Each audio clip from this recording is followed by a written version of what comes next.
Hello YouTubers and fellow vintage radio enthusiasts. This radio is a TRS Challenger 1200 AM base station. I'm only aware of two models of TRS Challenger base stations ever being made. This being the straight AM 1200, and then there was a 1400, which was a single sideband and AM unit. I actually have both, and I'm going to show the 1400 sometime here in a later video. It's a little bit over here to the right in my radio stack, and I actually want to get it out by itself to do a video of it. So I'm going to do the AM one here first. As you can see, I feel these are pretty beautiful radios. They're kind of unique looking. They have extremely large meters, an extremely large digital red LED center channel display. The speakers in these radios has two, and they are in the top of the cabinet, top fire. But they really were, thinking ahead a little bit, I guess you could say, and that the wires that runs in the motherboard, they are extra long, so when you remove the top, you don't have problems, setting it off to the side, even though the speakers are attached to the top.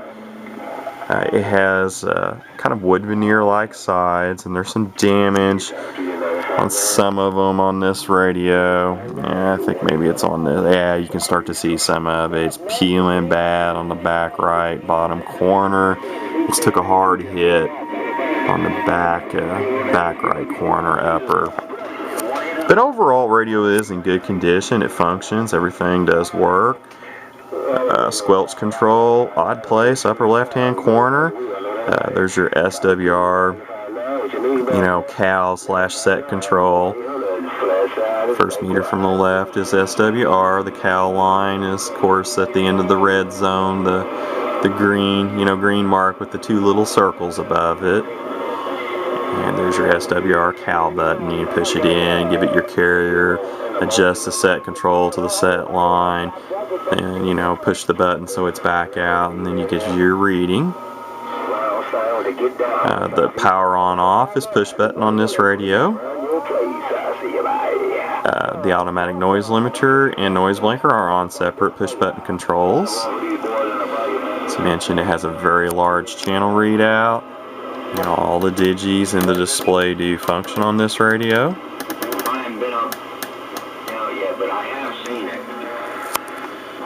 Very large SRF meter. It's probably one of the largest meters I can think of. It's not the largest, but one of the larger, meters I can think of, in a 11 meter CB radio. The sound quality is excellent on receive. The receivers on these seem pretty sensitive, pretty selective. I'm not sure on the 1200. I haven't run it as much. The noise blinkers on my 1400 probably about average at best. I have electrical noise in my neighborhood. I know the 1400 has a tendency to pick up more snap, crackle, and pop and sizzling than some of my other radios. I can't really say about the 1200. I haven't run it enough, but like tonight's pretty quiet as far as electrical noise, and and the receive really does sound excellent.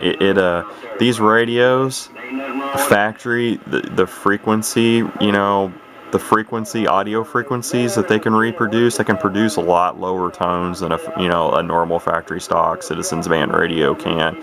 So people that are running studio audio like Motormouth, Mall, and Prime Minister, they really do sound bassy and bodacious on this radio, with no modifications to try to reproduce that. They're pretty broad, spectrum and frequency audio response they can reproduce. They do have a variable tone control. The tone control works excellent. AF gain is actually just your volume control.